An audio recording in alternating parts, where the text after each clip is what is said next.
इसका 26 फीट का गहराई जो है ये है, और अभी फिलहाल तो इसमें लगभग 2 नजर आ रहा है।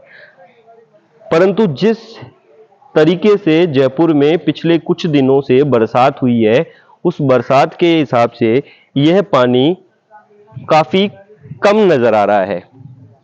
बांडी नदी पर बना हुआ ये बांध अब तक जिस जयपुर और राजस्थान के काफी सारे इलाकों में जहां ये भर जाना चाहिए था, कई जगह बांधों पर चादर चल गई है, पानी खूब बह रहा है, खूब इकट्ठा हो रहा है, लेकिन आज भी कालख बांध अपने उस रूप में नहीं पहुंच पाया है।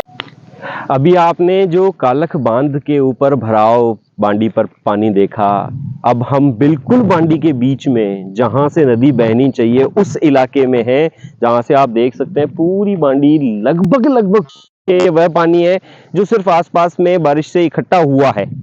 यानी आज भी बांडी नदी नहीं बह रही है, सूखी, प्योर पूर्ण रूप से सूखी वो जगह कालख बांध वाली जहां से हम अभी कवरेज दे रहे थे, आपको ये चीज दिखा रहे थे, बांध दिखा रहे थे, वो पानी जो 2 फीट का दिखा रहे थे वो सब यहाँ सूखा है, पूरी नदी सूखी है।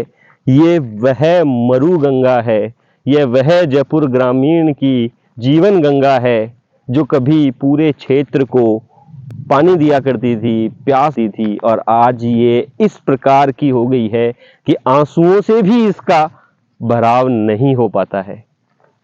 तो हम अपनी बांडी यात्रा के लिए पहुंच चुके हैं बांडी के उद्गम स्थल। ये आमलोदा की पहाड़ियां हैं जहां से होकर के इस प्रकार के कई बरसाती झरनों से करके ये बांडी नदी यहां से शुरू होती है और बरवाड़ा, महार, खुर्द, धवली, चिथवाड़ी, राजावास देते हुए, रुंडल होकर के राजावास देते हुए यह कालवाड़ और कालख तक पहुंचती है।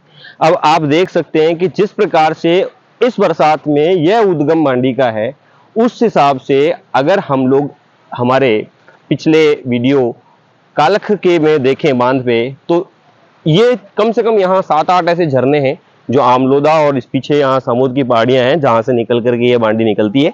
और यहाँ जिस प्रकार से पानी का प्रवाह है उस प्रकार से कालख तक पानी नहीं पहुंच पाया है। हेरिटेज सिटी का ड्रेनेज सिस्टम इतना खस्ता हाल है कि सड़कों पर नदियां बह रही हैं। अगर सरकार और प्रशासन ठान ले तो सड़कों पर बहने वाले पानी को आसपास की नदी क्षेत्र से जोड़ा जा सकता है, जहां शहरवासी जल भराव की समस्या से मुक्ति पा सकते हैं, वहीं ग्रामीण वासी भी नदियों में पानी पहुंचने से खुश। जयपुर की गंगा कही जाने वाली बांडी नदी में पानी लाने का प्रयास पूर्व केंद्रीय मंत्री लालचंद कटारिया ने भी किया था। पूर्व कैबिनेट मंत्री लालचंद कटारिया ने कालवाड़ में वाटर ट्रीटमेंट प्लांट से ट्रीट पानी को कालवाड़ की बांडी नदी क्षेत्र में छोड़कर भूजल स्तर को बढ़ाने का प्रयास किया। कालवाड़ में ट्रीट किए जा रहे पानी को नदी से जोड़ करके आगे कालख बांध तक पहुंचाने का कार्य किया जा रहा है। इन प्रयासों का नतीजा है कि आज कालवाड़ और उसके आसपास के क्षेत्रों के भूजल स्तर में सुधार हुआ है। ऐसे प्रयास सरकार बड़े स्तर पर करे तो जयपुर डार्क जोन से बाहर आ सकता है। अब यहां से लेके और कालख तक के बीच में जो इतना बड़ा बांडी का क्षेत्र है, उसमें ये पानी कहां अटक गया, ये सोचने वाली बात है। और ये गवर्नमेंट और पब्लिक दोनों के लिए ऐसा विषय है कि इसे जल्द से जल्द अगर इसका निवारण नहीं होता है तो यह सूखी नदी हमेशा के लिए लुप्त हो जाएगी।